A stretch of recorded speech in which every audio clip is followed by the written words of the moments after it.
Армысыз ағайын. Бүгін әңгімемізді жалғастырамыз.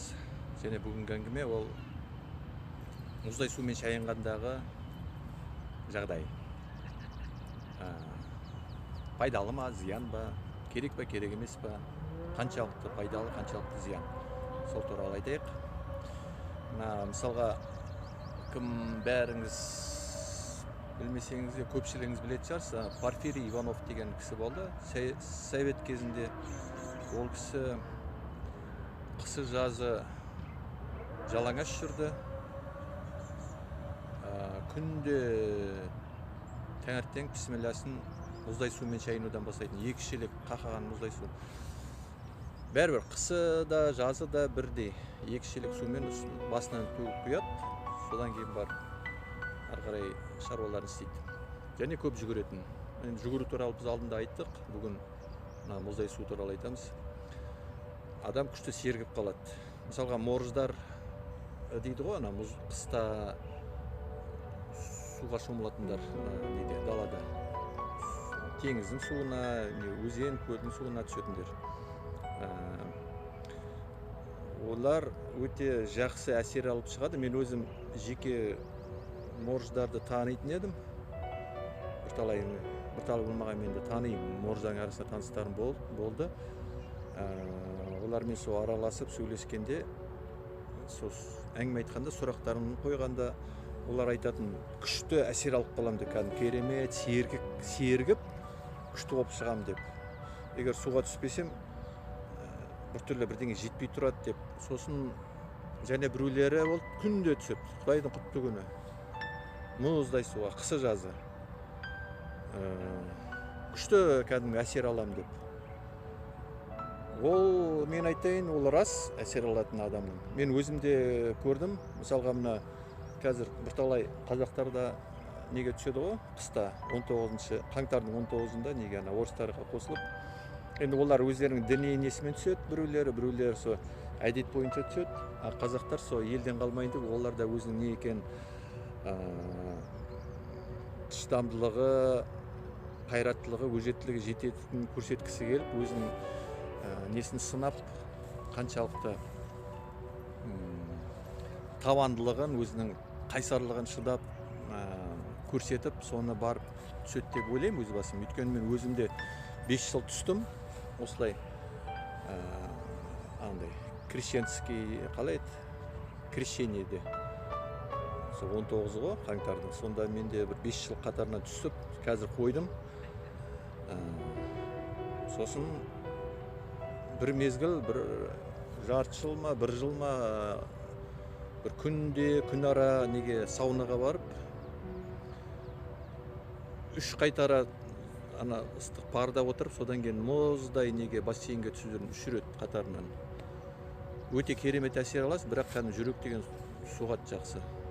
Сонда бір жігіт айтқан, не істеп жатсың, сен жүрегіңді отырғызасың ғой деп. Онда мен мән бермеп едім. Сосын кейін түннің ортасында ояна бастадым кейін. Өзіне жүрек тоқтап қалады да, сондай әсер болады менде, тоқтап қалған сияқты болып. Ұшып тұра келем, жүрегім бәрі соғып тұрады, сосын жатам, сондай әсер сондай болды. Жүрек тоқтап қалған сияқты, сонымен тек соңғы сәтінде оянып кететіндей сондай әсер болды. Оны мен экологиядан деп ойладым басында, кейін түсіндім, неден екен сол мына ыстықпен мұздайды араластырып, жүрегімді қатты отырғызған әдетім содан болу керек деген ойға келдім.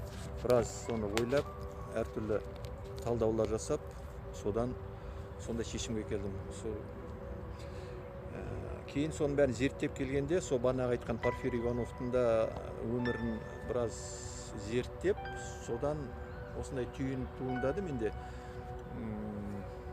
Ол қайдан, неге адам сергиді, мұздай суға түскенде? Соны түсіндім. Сергейтін себебі қатты мұздай жағдайға тап болғанда адамның ағзасы стресске түседі. Қатты стресске түседі. Әсіресе мына ішкі органдар, бәрі, бұлшық еттер. Сол стресстен олар құрысып қалады. Құрысып қалғаннан кейін өлімге дейін барады организм, ағзамыз. Оны болдырмау үшін ағзамыз өте шұғыл түрде энергия бөледі. Ол энергия қанды көтереді, қанды шеттерге апарады, әсіресе мына терінің астына, ана организм қатып қалмау үшін. Бұлшықеттер, тері, ішкі органдар қатып сіресіп қалса, ол адам өлді деген сөз ғой, былайша айтқанда. Өлмесе де соған жақындап қалады қатты. Сондықтан организм шұғыл түрде бүкіл ресурстарын, ішкі ресурстарын қосып, қатты көтереді бүкіл нені, іштегі жұмыстың. Былай ана теңізде оны аврал дейді ғой, авралдық режимге қатты беріп, қатты көтереді энергетика, өте қатты. Содан қанда қатты жүгіріп, жан жаққа қатып қалу болдырмау үшін нелерін, органдар мен бұлшықеттерді, мына буындарды өте шұғыл түрде қан жіберіп, соны қалпына келтіреді. Содан сен қатты сергіп қаласың, күшті болып, кереметтей болып қаласың да, соған мәз боласың. Шындығында ол шұғыл сенің энергетиканы қатты көтергенің, қанды қатты айналдырғаның организм үшін үлкен серпіліс. Көп күш жұмсалады. Өмірлік энергия әсіресе көп кетеді. Сондықтан, мысалға сол басы Порфирий Иванов болып, ол қаншалықты таза өмір сүрді, не жағынан, денсаулықты күту жағынан. Ешқандай артық тамақ ішпеді, темекі тартпады дегенде, мысалға алкоголь жағынан болса, ет жемеді, тек өте кішкентай мөлшерде тамақ ішіп, өте сондай денсаулықты өте қатты күткен адам ғой, мысалы көп жүгірген, көп сондай мұздай сумен өзін нетіп шыңдап. Бірақ 82-де қайтты, 82 жасында. Сол сияқты мысалға мен ешқандай бомж дей көремін осы қайта.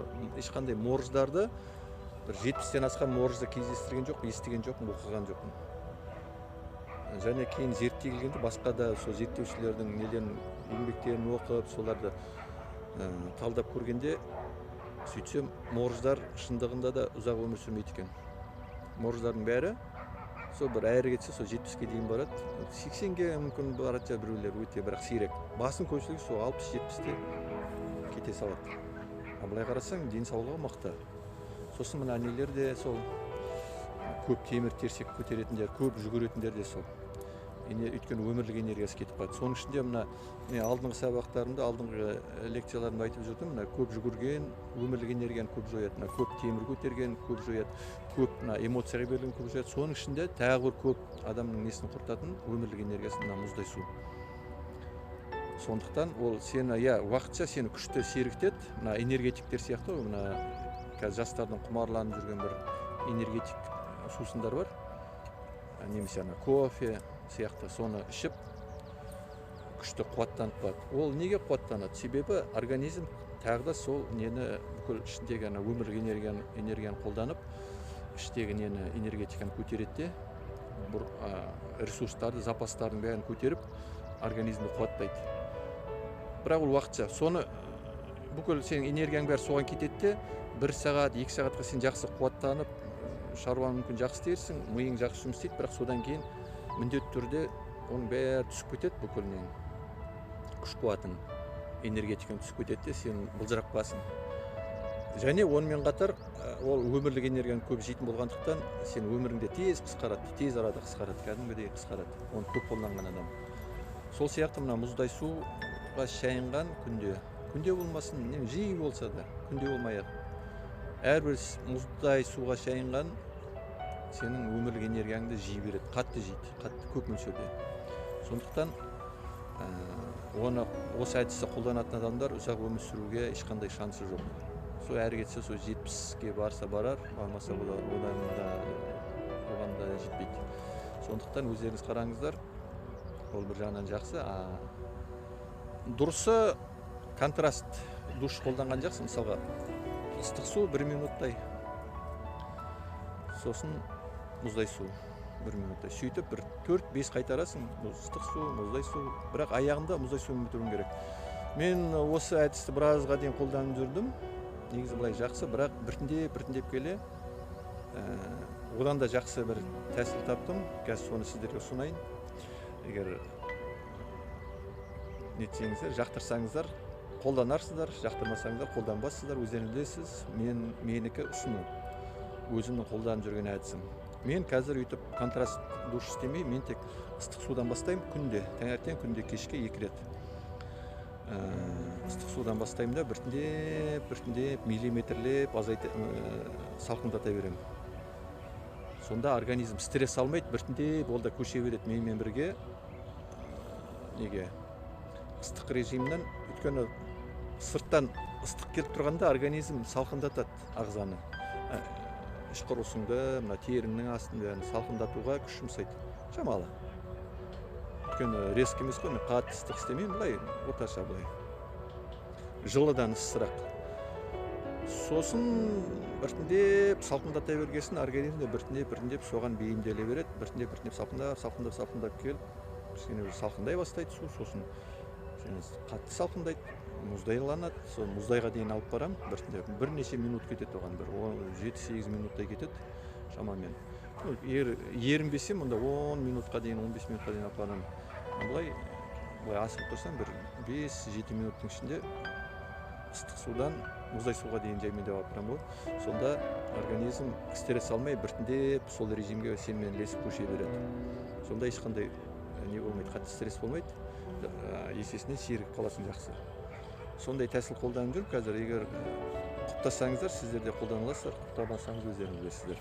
Сондықтан мұздай сумен шайынуға әуестенбей қойыңыздар, менің айтарым. Менің өзім ойым, сондай түйген ойым. Ол тек уақытша ғана әсер береді. Былай жалпы өмірдің ұзақтығына қатты теріс әсерін береді. Сондықтан негізі жалпы керек жоқ. Бүгінше осы сабақтың тақырыбы. Келесі сабақта біз жалпы су туралы тағы да жалғастырамыз. Әзірше көріскенше.